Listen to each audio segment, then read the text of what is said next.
할렐루야. 오늘 말씀의 제목은 가나안 영적 전투입니다. 믿음의 영적 전투.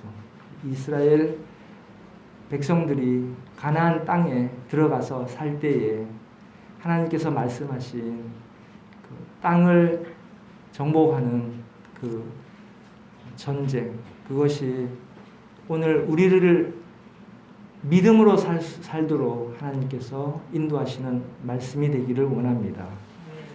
우리 교회가 매일마다 일정 분량 읽고 묵상하는 사사기 말씀입니다.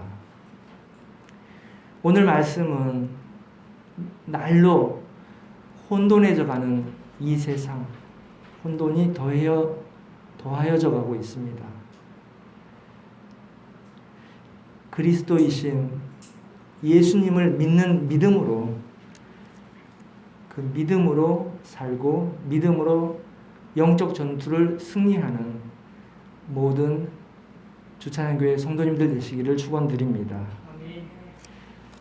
지난 주일 오후에 예배를 마치고 오후에 이제 속보라고 전해지는 소식들 중에서 아프가니스탄 수도가 카불인데 카불이 텔레반에 의해서 함락되었다는 소식이 속보로 올라오고 그 이후로 세계인의 관심이 아프가니스탄 카불에 다 가게 됐습니다.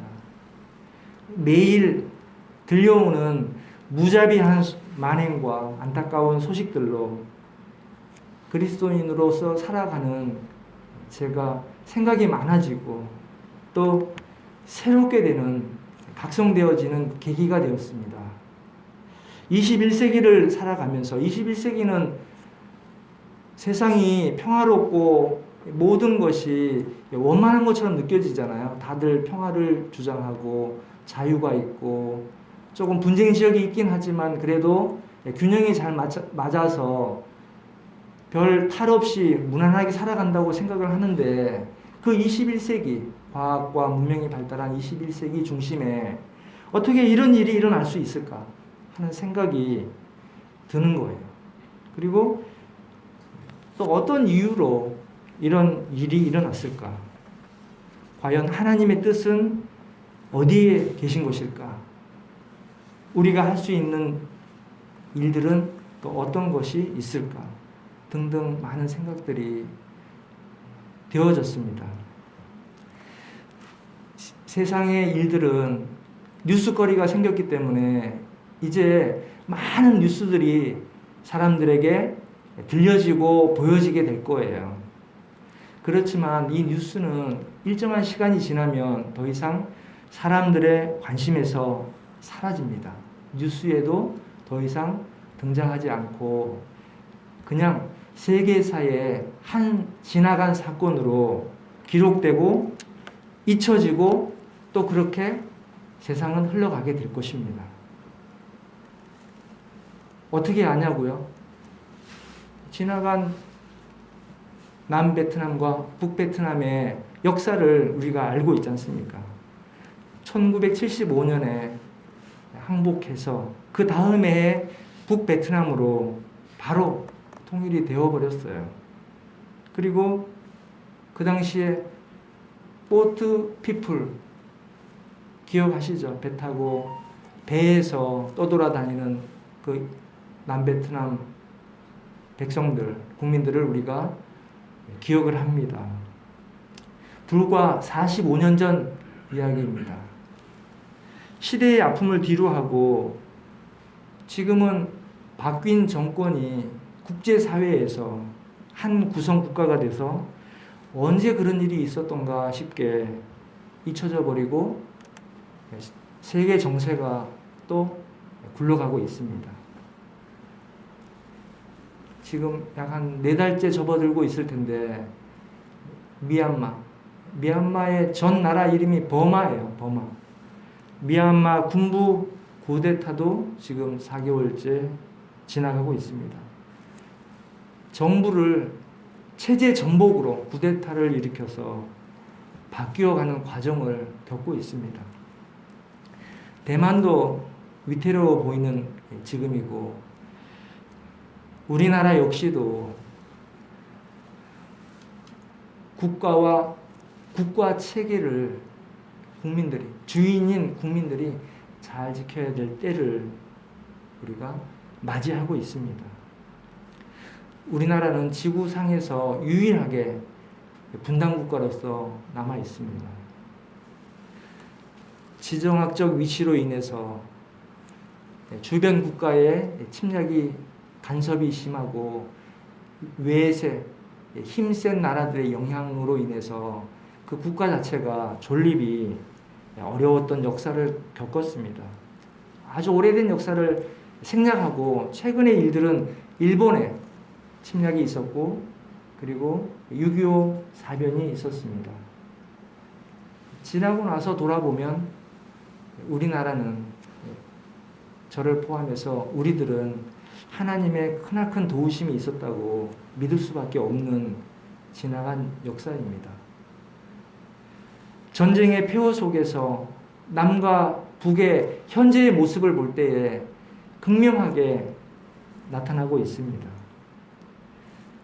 지금까지는 그렇게 흘러왔고 우리가 그러한 사실에 대해서 정확하게 알아야 될 내용들입니다. 그러나 이제부터가 중요합니다. 앞으로, 오늘부터 앞으로 정말 중요합니다. 그러기 위해서는 내년의 선거도 중요하고 한 나라의 리더가 올바로 정치를 하도록 우리가 하나님께 기도해야 될 때인 것입니다. 지정학적인 이유로 주변 국가의 열강들에게 간섭을 받는 것처럼 이번 아프가니스탄 사태도 요충지예요. 국경마다 내륙 국가인데 국경마다 다 둘러싸여 있어요. 다른 나라가. 특히 이제 중국, 러시아 이런 나라들이 또 아랍권에 있는 나라들이 가장 이제 심한데 그 와중에 이제 민족 간의 분열, 남북이 서로 분열이 돼서 정부와 탈레반이라고 부르는 무장 조직하고 서로 내전 상태로 들어가면서 오래 들어가다 보니까 그 틈을 타서 외세가 도와주면서 개입을 하다가 오늘까지 오게 된 것입니다. 이제 며칠 지나서 또 정세를 살펴보니까 미국과 모종의 협약이 있어서 이렇게 된가 했는데 보니까 탈레반이 중국하고 더 가까워져 있는 상태인 것 같아요. 이런 것들은 우리가 예상할 수는 없고 시간이 지나보면 알게 될 것입니다. 탈레반이라고 부르는 용어는 원어는 텔리반이라고 그렇게 이제 쓴대요. 우리는 탈레반이라고 부르는데 탈리반인데 이 뜻은 학교라고 하는 뜻이 있어서 그 학교를 통해서 무장 조직들을 길러내고 전 세계에 테러리스트를 보내면서 여러 일들이 있었는데 대표적인 게 9.11 사건입니다. 그렇게 전 세계에 테러를 통해서 알려지고 미국이 개입을 해서 지금까지 그 오사마 빈 라덴 뭐 이런 사람들을 이제 축출하면서 현재까지 왔습니다. 이제 우리는 영적으로 이 부분을 조금 더 깨달아야 될 텐데 요즘에 저는 지구본을 자주 보게 됐어요.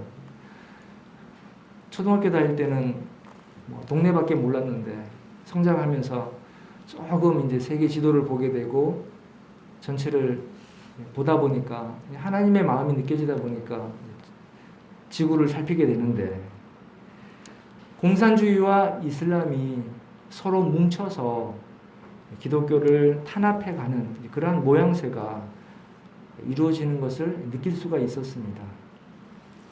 이런 정세에 우리가 가장 눈여겨봐야 될 곳이 이스라엘이에요. 이스라엘은 하나님의 눈동자처럼 지킨다라고 하는 민족입니다.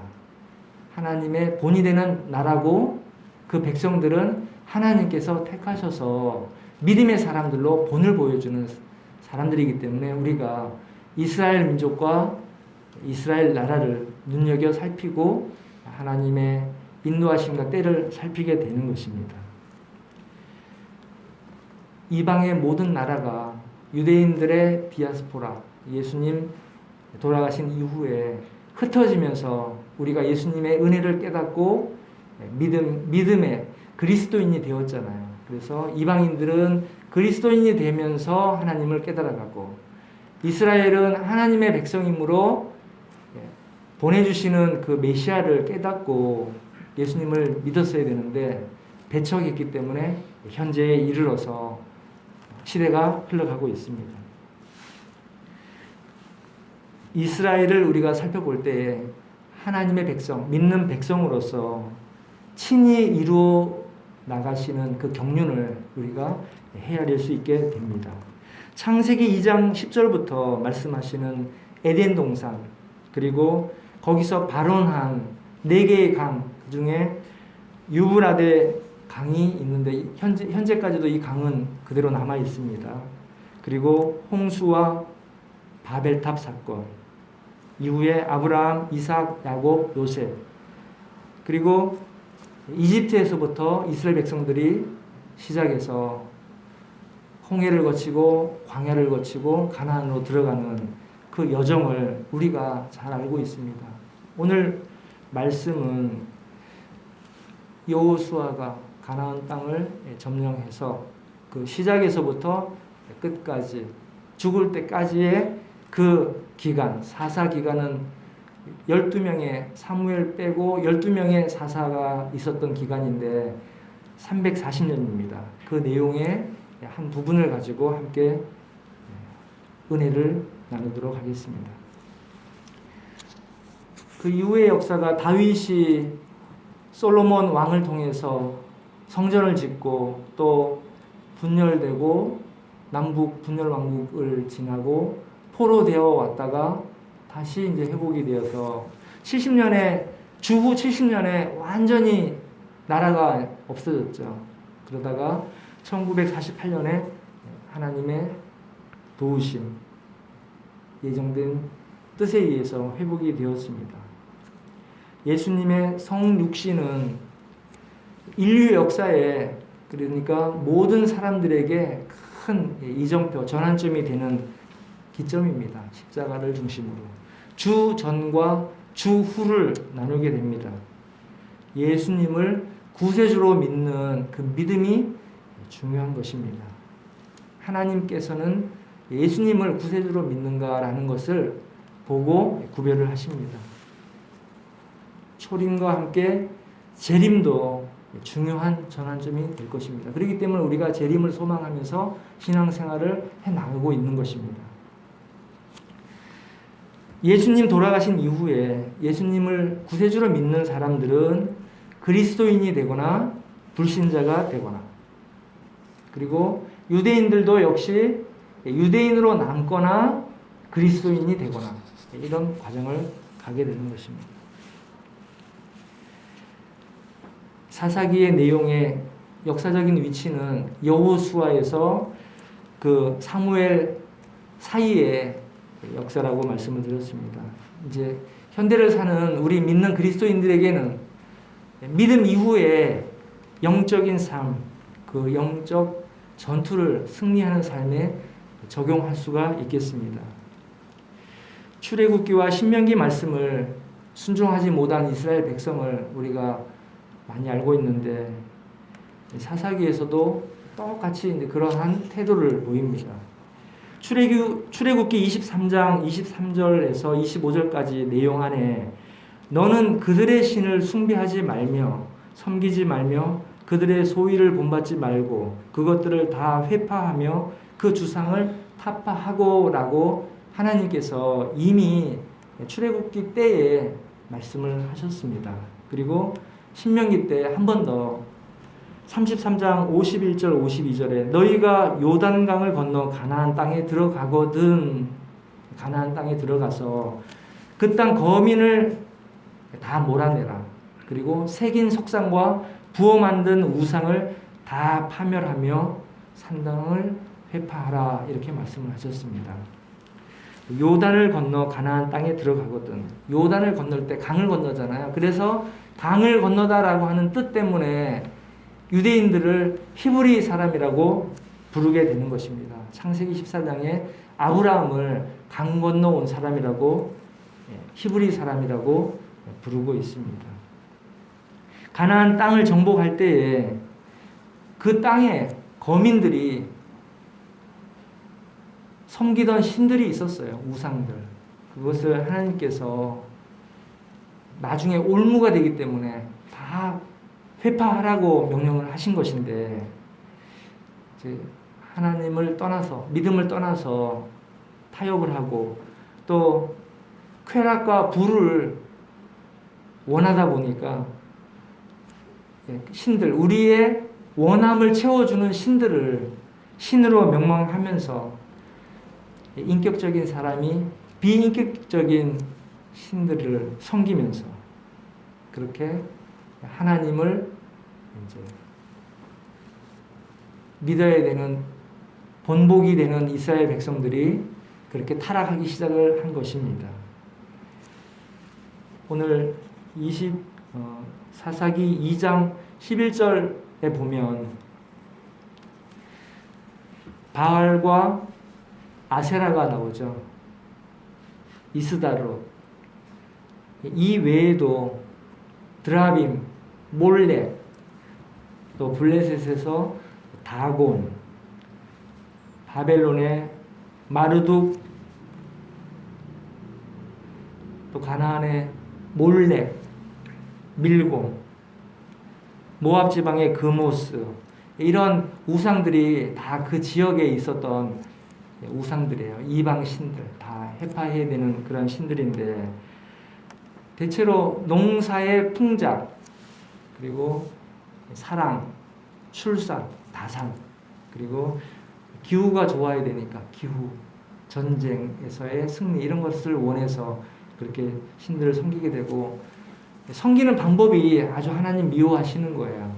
어린아이들을 바치고, 인신, 그리고 이제 매음, 이런 것들로 하나님을 거역하게 되는데, 이런 것들을 이스라엘 백성들이 타협을 하면서 타락을 하게 된 것입니다. 오늘 첫 번째 하나님께서 말씀하시는 내용은 시대의 표적을 분별하고 살피라입니다.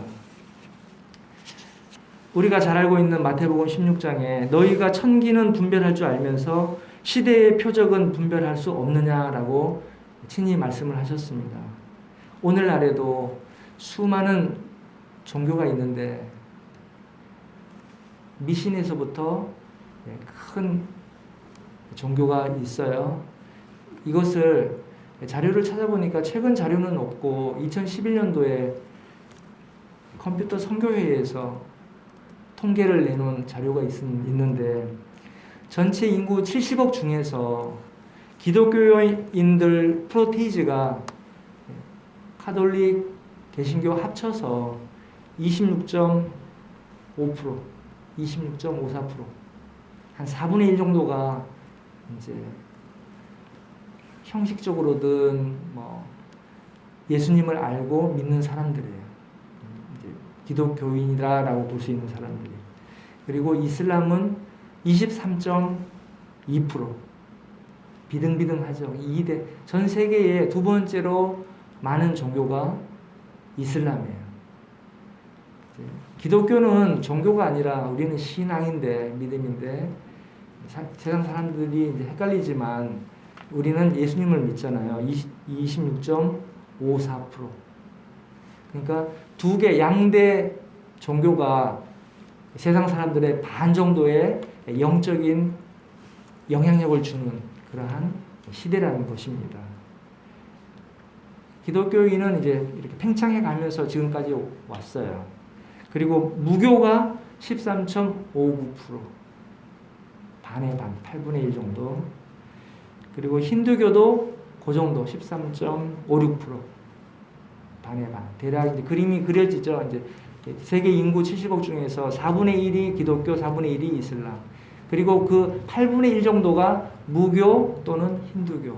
요게 이제 많은 이제 영향력을 주는 종교들이에요. 그 외에는 뭐 불교는 우리나라에서는 좀 많아 보이지만 6.9%밖에 안 돼요, 전 세계. 그리고 이것은 국가적으로 많은 차이가 있는데 이거를 세계 전체를 통해서 전체 인구로 비율을 나눈 것입니다. 이 외에는 이제 이단 종교들, 뭐 유사 기독교, 토속 종교, 미신 같은 거, 중국 종교, 유대교, 그다음에 정교, 그다음에 일본은 힌두교라고 있어요. 그리고 그 외에는 이제 잡다한 무속 미신들입니다. 이렇게 분포가 이런 분포예요. 그러니까 이제 기독교인은 약 한 4분의 1 정도가 되는데 이제 중요하다 그랬죠. 지금부터가 하나님께서 계속 택한 백성들을 모으고 계시고 또 믿지 않는 사람들을 인내하면서 기다리다가 마지막에 끝이 온다고 말씀을 드렸잖아요. 여기에 공산주의가 아직 파악되어 있지 않는데 공산주의도 지도자가 신 같은 존재예요. 우상이기 때문에 종교와 마찬가지입니다. 그래서 강력한 종교 중에 하나가 공산주의입니다. 그러니까 기독교, 이슬람, 힌두교, 공산주의 이렇게 영적인 전쟁이 예민하고도 점점 더 첨예해지고 치열해지고 있구나라는 것을 우리가 느끼게 된다는 거예요. 영적인 전투가 우리 피부에 와 닿고 있다는 것을 느끼게 된다는 것이죠. 지구상에서 이제 어떠한 일들이 일어나게 되냐 그러면 잘 이제 살펴보세요. 지금은 각 나라들이 서로 하나의 나라들이 되어 있지만 갈수록 점점 더 하나가 되어져요. 그래서 모든 정보들이 전 세계가 한 나라처럼 움직이게 되어지게 됩니다. 이제 통화, 돈이라던가 그 한 사람의 기록, 출생에서부터 국적과 의료 기록 이런 것들이 다 하나의 등록에서부터 시작이 되는 거예요. 그것들을 지금은 우리가 부분적으로 보이기 때문에 전체를 알 수는 없는데 시간이 가면 알아지게 됩니다. 여권 백신 같은 거 있죠. 백신을 맞았냐 안 맞았냐에 따라서 구별을 함으로써 제한되는 요소들이 많이 생기고 우리가 이러한 등록이 되어 있느냐 안 되어 있느냐. 등록이 되어 있다는 것은 그 나라 정부 또 정부들의 연합체에 우리가 소속이 되어서 일거수일투족 생각까지도 다 이렇게 알려지는 그러한 때가 온다는 것이죠. 이건 나쁜 일은 아니에요. 이것이 좋은 일이에요. 왜 그러냐면 이렇게 시대가 계속 흘러가는 것은 그리스도인들을 명확하게 드러내는 하나님의 경륜이기 때문에 그렇습니다. 이제 나라가 하나가 되어지는 것처럼 또 하나 현상이 뭐냐면 마귀들이 다 하나로 모여지게 돼 있어요. 그러니까 모든 신들이 우상들이 하나의 종교로 통합이 되게 돼 있어요. 이것도 우리가 눈여겨봐야 돼요. 그래서 종교다원주의가 팽배하게 되는데 그러니까 이제 우리는 종교다원주의로 하나가 되는 종교가 되면 안 돼요. 그러니까 우리는 예수님만 끝까지 믿고 믿음을 가지고 승리해야 되고 그 외에 예수님을 거부하고 우리는 평화롭게 종교가 서로 원탁회의를 통해서 평화롭게 모든 종교는 하나고 다 하나님의 구원이 있다라는 것으로 하나가 되어지는 종교들은 다 예수님을 대적하는 그룹이 된다는 것입니다. 그렇기 때문에 나중에는 가면 갈수록 적 그리스도가 되는 거예요. 이게 정치권이 종교를 가지면 하나가 되면서 마지막에 예수님을 대적하게 되고 또 반대로 종교의 세력이 정치를 등에 업으면 대적이 되게 되는 것입니다. 그렇기 때문에 이것을 우리가 성경에 나오는 예언과 잘 살펴보면 말세로 가는 그 과정들을 알 수 있게 돼요. 우리가 언젠지는 알 수는 없지만 이러한 때가 임박해 있다는 것은 느껴지고 또 믿어지게 됩니다. 에스겔서 38장 39장에서 곡과 마곡이 나오는데 여기에도 해석이 다를 수는 있어요. 그러나 여기에도 러시아, 이란, 터키, 에티오피아, 리비아 그리고 또 스바, 드단이라고 나오는데 사우디아라비아 그리고 다시스 무역하는 나라 영국과 미국, 호주 이런 나라들이 이렇게 뿌리를 두고 이렇게 서로 영적인 전투를 해 나가고 있어요. 이제 아는 분은 아시겠지만 국기 안에 초생딸이 있는 나라들은 다 이슬람 나라예요. 이슬람권은 초생딸을 상징으로 사용을 하고 있습니다. 이슬람을 뿌리에 두고 있는 나라들은 또 뭉치기도 하고 이슬람들끼리도 서로 이제 수니파, 시아파라고 해서 서로 갈등이 있지만 이슬람 전체적으로는 또 힘을 모아서 또 그리스도 기독교 국가 핍박을 하게 됩니다. 이러한 영적인 분별력을 통해서 이스라엘이 어떻게 변화하느냐를 볼 때에 세상의 끝, 예수님이 오실 때를 우리가 깨워서 살필 수 있게 되는 줄로 믿습니다. 아프가니스탄의 영적인 전쟁과 관계 있다는 것을 우리가 아는 것, 이것이 이 시대를 아는 것입니다. 두 번째로는 그리스도인들은 이 시대의 영적인 리더들입니다.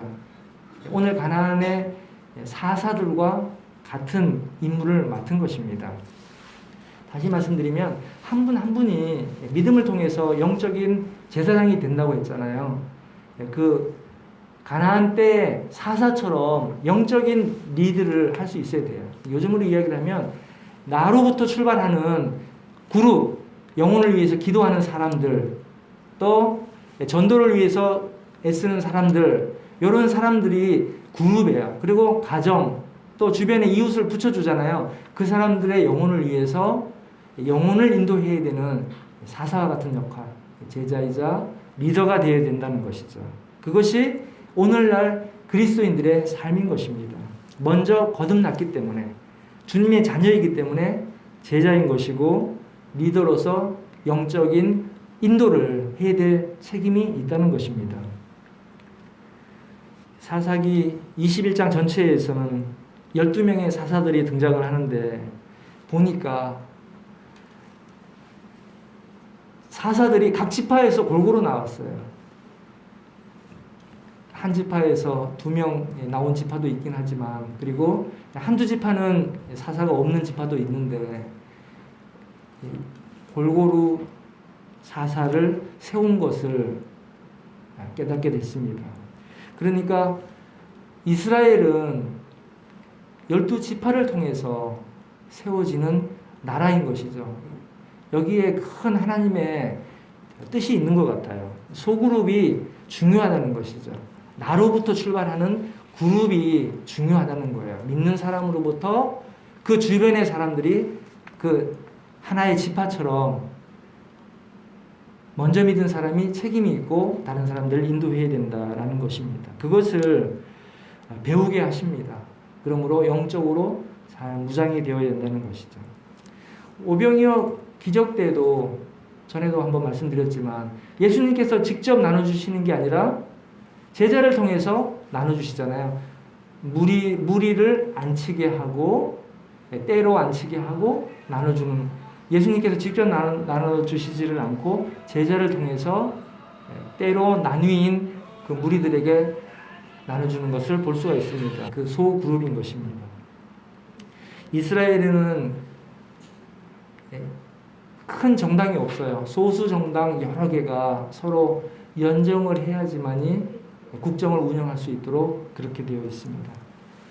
그러니까 다수당이 연합을 해서 국민의 동의를 얻어가지고 국정을 운영하도록 그런 체계가 되어 있습니다. 독특한 제도이지만 이게 아마 유대인들만의 하나님께서 주신 특별한 제도가 아닌가 생각이 되어집니다. 요즘에는 교회에서는 구역이라는 말보다는 셀이라는 말도 많이 사용이 되고 있는데, 저는 그냥 작은 모임, 소그룹 이렇게 생각을 하고, 나로부터 출발하는 몇 사람의 소그룹에 내가 리더다, 리드해야 되는 책임이 있다라고 적극적으로 생각을 하고 하나님의 말씀을 먼저 믿고 변화하면서 전할 때에 하나님께서 하나님의 나라를 이루는데 우리를 사용하게 되신다라는 그런 믿음을 가지고 나아가고 있습니다. 성도님들이 어려운 시대지만 길이 있어요. 교통하고 서로 사귈 수 있는 기회가 오히려 더 많을 수가 있습니다. 교통하시면서 믿음으로 영적인 리더십을 발휘해 나가실 수 있기를 주님의 이름으로 축원드립니다. 세 번째로는 항상입니다. 어느 때나 모든 일, 범사에 하나님의 도우심을 의지하는 것입니다. 사사기의 교훈은 타락하고 나서 부르짖으면 사사를 세워서 도와주시고, 또 사사가 구원을 해주면, 전쟁을 이기고 이제 그 어려움을 극복하게 해주면 바로 또 이제 하나님을 잊어버리고 타락하는 그런 과정들을, 악순환의 고리를 계속 보여주게 됩니다. 2장 18절 우리가 공독했던 말씀인 것 같은데, 그 사사와 함께 하셨고, 그리고 이 사사는 슬피 부르짖을 때에 여호와께서 뜻을 돌이키셨다, 이렇게 말씀을 하십니다. 22절에는 이스라엘이 그 열조에 지킨 것 같이 나 여호와의 도를 지켜 행하나 아니하나 그들로 시험하려 함이라 하시니라, 이렇게 말씀을 하셨습니다. 이스라엘이 이제 요단강에 들어가서 하나님께서 약속하신 땅, 젖과 꿀이 흐르는 그 땅을 분배를 받아서 이제 하나님의 나라를 이루어야 될 텐데, 그 나라에 들어가서 우상을 해파하라고 하셨는데, 나중에 올무가 된다고 했는데 우상을 믿고 남겨둔 거예요. 족속들을 남겨뒀어요. 여부스 족속을 남겨두는 바람에 예루살렘에 그대로 예루살렘 그 거민 가운데 있더라, 이렇게 말씀을 하시거든요. 이렇게 가나안 이야기를 하니까 오늘날에는 미신이 없는 것처럼 보이죠, 우리 주변에. 요즘에는 이 우상이 미신적이지가 않고 오히려 과학적이고 지적이고 세련되어 보입니다. 우상처럼 보이지가 않아요. 그렇기 때문에 우상을 분간하기가 어렵습니다. 이것을 우리가 깨워서 각성해야 되는 것입니다. 하지만 하나님만을 경외하는 것, 우상을 바라보지 않는 것, 의지하지 않는 것이 하나님만을 바라보는 것인데, 이것은 경외하는 것입니다. 의지하는 것은 경외하는 것이고, 경외하는 자는 하나님을 의지하게 되어 있습니다. 그리고 경외는 기도하는 사람입니다. 주님께 무릎을 꿇을 때에 하나님을 경외하는 모습이 되는 것입니다. 이제 말씀을 마무리합니다. 사사기 끝에서는 이스라엘에 왕이 없으므로 사람이 각각 그 소견에 옳은 대로 행하였다라고 반복되는 말씀이 나옵니다. 하나님께서 이스라엘의 인도자 계속 보내주셨잖아요. 그리고 모세 이후에도 또 사사기에서는 사사, 그리고 레위인들을 보내주시고 인도하는 사람들을 보내주셨는데, 그 과정에서 나중에 또 왕을 원해요. 세상에 왕을 원해요. 하나님께서 친히 왕이 되어주셨는데 왕을 원해서 그 왕을 또 세워주셨는데, 그 왕들의 타락을 통해서 우리가 배웁니다. 이러한 과정들은 결국은 이스라엘은, 우리 믿는 사람들은 진정한 메시아 예수님께서 오시고 이 예수님을 바라볼 때에 우리가 올바로 설 수 있다는 것을 알 수가 있습니다. 이제는 다시 오실 예수님을 바라보는 믿음이 중요합니다. 혼란해져 가고 미혹이 성행하는 이때에 우리도 예수님의 말씀과 예수님을 의지해야 됩니다. 우리가 연약하고 부족하기 때문입니다. 이 말세의 지마를, 다시 오시는 예수님을 소망으로 바라보며 믿음으로 승리할 수 있게 되시기를 주님의 이름으로 축원드립니다. 기도하시겠습니다. 전능하신 하나님 아버지, 혼란함이 팽배한 시대를 살아갑니다. 이 땅을 살아갈 때에 그리스도인으로서 영적인 전투를 승리할 수 있도록 늘 도와주시옵소서. 늘 주님을 경외하며 늘 의지하도록 인도하여 주시옵소서. 아프간에 남아있는 그리스도인들을 위해서 기도합니다. 그들과 함께하여 주시고 도와주시옵소서. 예수 그리스도 이름으로 기도드리옵나이다.